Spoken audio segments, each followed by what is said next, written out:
नमस्कार दोस्तों, मैं अरविंद कुमार आप सबका अपने चैनल पर एक बार फिर स्वागत करता हूं। जैसा कि हम लोगों ने सुभाषित रत्नानी चैप्टर में श्लोक नंबर 1 to 5 फर्स्ट लेक्चर में हम लोगों ने हिंदी में अनुवाद उसका समझा था, ठीक है ना। आज मैं फिर प्रेजेंट हुआ हूँ 6 to 10 नंबर के जो आपके श्लोक हैं, मैं इनको हिंदी में आपको समझाऊँगा अनुवाद करके, ठीक है ना। थोड़ा सा भाई ध्यान दीजिएगा, बड़ा मज़े में मैं आपको बोल रहा हूँ, बड़ा मज़ेदार तरीके से आपको सारे श्लोकों का हिंदी अनुवाद समझ में आएगा। जैसे परोक्षे, परोक्षे मतलब पीठ पीछे, परोक्षे मतलब पीठ पीछे। कार्यहंतारम, कार्यहंतारम का मतलब है कार्य को बिगाड़ने वाला, कार्य को बिगाड़ने वाला, या यूं कह सकते हैं बुराई करने वाला, ठीक है। प्रत्यक्षे, प्रत्यक्षे मतलब सामने। प्रियवादिनम, प्रिय बोलने वाला, क्या क्या मतलब है? पीठ पीछे बुराई करने वाला या काम को बिगाड़ने वाला, मतलब काम को नुकसान पहुंचाने वाला। प्रत्यक्षे, प्रत्यक्षे मतलब सामने। प्रियवादिनम, प्रियवादिनम मतलब प्रिय बोलने वाला। पीठ पीछे काम बिगाड़ने वाला और सामने प्रिय बोलने वाला, ठीक है। वर्जयत अदृशम मित्रम, ऐसे मित्र का परित्याग कर देना चाहिए। साफ साफ शब्दों में विद्वानों ने कहा है कि भाई जो आपकी पीठ पीछे आपके काम को बिगाड़े, ठीक है, और आपके सामने खूब प्रिय मतलब मीठा मीठा बोले, ठीक है। वर्जयत अदृशम मित्रम, ऐसे मित्र का परित्याग कर देना चाहिए। ठीक उसी प्रकार जिस प्रकार पयोमुखम विषकुंभम, मतलब विषकुंभम पयोमुखम, जिस प्रकार किसी भी घड़े की तली पर, जैसे घड़ा होता है, आप जानते हैं घड़ा होता है, तो घड़े की तली पर जिसमें बहुत सारा दूध भरा हुआ है और तली पर क्या है, बहुत ज़्यादा विष है। क्या है? विष मतलब पॉइजन। या फिर उसके किस पर, मुख पर क्या लगाओ, विष का लेप लगाओ, या तो मुख पर विष का लेप लगाओ या फिर उसके तले पर विष का लेप लगाओ। दोनों अवस्थाओं में क्या है, वो आपके लिए घातक है ना। और आप तो समझेंगे इसमें दूध भरा हुआ है, लेकिन उस दूध में दूध के तली पर या मुख पर कहीं भी विष लगाए तो वो आपका जानलेवा हो सकता है, मतलब आपको बहुत नुकसान पहुंचा सकता है। तो ये कहना चाह रहे हैं कि पीठ पीछे काम को बिगाड़ने वाला अर्थात नुकसान पहुंचाने वाला अर्थात बुराई करने वाला, प्रत्यक्ष प्रियवादिनम और सामने प्रिय बोलने वाला, मीठा बोलने वाला। वर्जयत दृशम मित्रम, ऐसे मित्र का परित्याग कर देना चाहिए। ठीक उसी प्रकार जिस प्रकार किसी कुंभ, कुंभ मतलब घड़े के मुख पर या तली पर दूध भरे घड़े के मुख पर या तली पर विष का लेप लगा होता है। ठीक उसी प्रकार हमें क्या कर देना चाहिए, उस मित्र का परित्याग कर देना चाहिए। ये कहना चाह रहे हैं जिस प्रकार भाई कोई घड़ा है जिसके मैंने कहा तली पर विष लगा हुआ है या फिर मुख पर विष लगा हुआ है, हम क्या करते हैं, उसमें दूध हमें दिख रहा है लेकिन हमें उस विष का भी डर है ना, जिसके कारण हम इसका सेवन नहीं करते, हम इसका परित्याग कर देते हैं। ठीक उसी प्रकार हमें क्या करना चाहिए, हमें ठीक उसी प्रकार उस मित्र से मित्रता खत्म कर लेनी चाहिए, ठीक है ना। कैसे लिखेंगे आप एग्जाम में? पीठ पीछे काम को बिगाड़ने वाला या काम को नुकसान पहुंचाने वाला, प्रत्यक्ष प्रियवादिनम और सामने क्या करे, प्रिय बोलने वाला। वर्जयत दृशम मित्रम, ऐसे मित्र को का परित्याग कर देना चाहिए। ठीक उसी प्रकार जिस प्रकार विषकुंभम पयोमुखम, मतलब दूध भरे घड़े के मुख या तली पर विष होने पर हम उसका परित्याग कर देते हैं, ठीक है ना। समझ में आ गया होगा। मैं सेकंड वाले के ऊपर पास बढ़ूँ तो कहना चाह रहा, उदेति सविता ताम्र एवास्त में चा संपत्तु चा विपत्तु चा महता में क्रूपता। उदेति माने उदित होते समय, सविता माने सूर्य, ताम्र माने लाल होता है, मतलब जब सूरज उदित होता है, सूर्य देवता जब उदित होते हैं तो ताम्र का मतलब है वो लाल होता है। एवास्त में चा, और जब वह अस्त होता है, जब वह शाम को ढलता है, अस्त होता है, तब भी वो कैसे होता है, लाल होता है। क्या कहना चाह रहा है कि सूर्य उदित होते समय भी लाल होता है, ठीक है, और अस्त होते हुए समय भी लाल होता है। संपत्तो चा विपत्तो चा, चाहे संपत्ति आए चाहे विपत्ति आए, चा महता मतलब महान, में क्रूपता, वो हमेशा क्या होते हैं, मतलब जो महान पुरुष होता है उसके सामने चाहे संपत्ति आए चाहे विपत्ति आए, वो हमेशा क्या करता है, एक रूपता। एक रूपता का मतलब वो हमेशा एक समान रहता। ऐसा नहीं कि भाई विपत्ति आ गई तो बहुत रोना चीखना शुरू कर दिया, परेशान होना शुरू कर दिया, संपत्ति आ गई तो संपत्ति के आगे अंधे हो गए, मतलब वो क्या करते हैं, अपने आप को एक जैसा बना के रखते हैं। कहना चाह रहा है कि भाई सविता मतलब उदयते सविता, सूर्य उदित होते समय भी लाल होता है और अस्त होते समय भी लाल होता है। संपत्तो चाहे विपत्तो, चाहे संपत्ति है चाहे विपत्ति आए, जो महान पुरुष हैं वो सदैव एक समान बने रहते हैं। मतलब सुख आए चाहे दुख आए, महान व्यक्ति जो है वो एक समय मतलब हमेशा एक समान बने रहते हैं, ठीक है ना। ओके, मैं एक बार ऑप्शन क्लियर कर दे रहा हूँ। मैंने कहा उदयति सविता ताम्र ताम्र एवास्तिमेति च।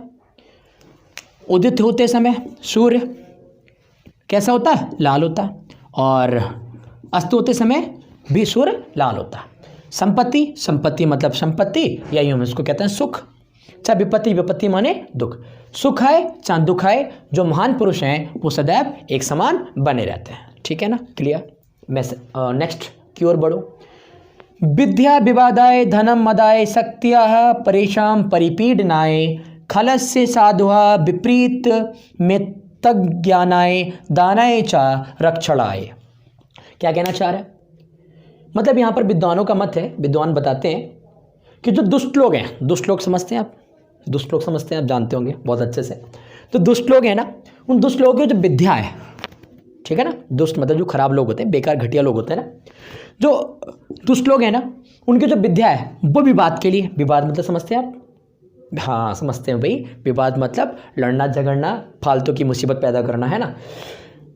जो दुष्ट लोगों की विद्या है ना वो विवाद के लिए होती है, और जो धन होता है ना, उन पर अगर धन आ जाए तो मद के लिए, मद मतलब समझते हैं आप, गवर्नमेंट में चोर, किसी को ना समझना अपने आगे, है ना, हमेशा अपनी शेखी में डूबे रहना, हमेशा अपने आप को हीरो दिखाना, बाकी किसी को मतलब नहीं है। और शक्ति, शक्ति का मतलब समझते हैं थोड़ी ताकत आ जाए तो परेशान परिपीडनाएं, और जो शक्ति है वो शक्ति क्या करते हैं, दूसरों को पीड़ना है, पीड़ना मतलब पीड़ा देने के लिए होती है, ये कहना चाह रहे हैं। तो दुष्ट लोग हैं ना, दुष्ट लोगों की विद्या हमेशा विवाद के लिए, धन जो है वो मद के लिए, शक्ति जो है वो दूसरों को पीड़ा पहुंचाने के लिए होती है। कहना चाह रहे हैं, विद्वानों ने कहा है, विद्वानों ने बड़ा अनुभव से ये बात कही है कि जो दुष्ट लोग हैं ना, दुष्ट प्रवृत्ति के लोग हैं, उनको अगर विद्या नसीब हो जाती है तो उससे भी विवादी बढ़ाने का काम करते हैं, कुछ नहीं करते हैं।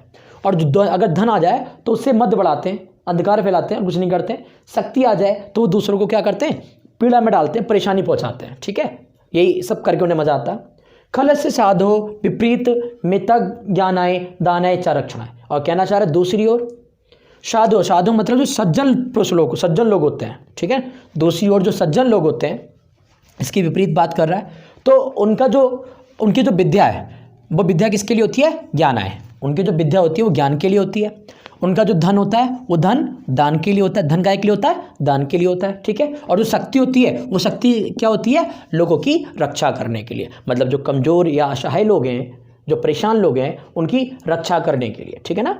तो क्या कहना चाह रहा है, जो दुष्ट लोग हैं उन दुष्ट लोगों की जो विद्या है वो विवाद के लिए होती है, धन मत के लिए होता है, और जो शक्ति है वो दूसरों को परेशानी पहुंचाने के लिए अर्थात पीड़ा पहुंचाने के लिए होती है। जबकि दूसरी ओर जो सज्जन पुरुष होते हैं उनका जो ज्ञान है मतलब विद्या है वो ज्ञान के लिए, और धन दान के लिए, और शक्ति रक्षा करने हेतु होती है, ठीक है, किन लोगों की, सज्जन लोगों की, ठीक है, समझ में आ गया होगा। मैं नेक्स्ट की ओर बढ़ूँ।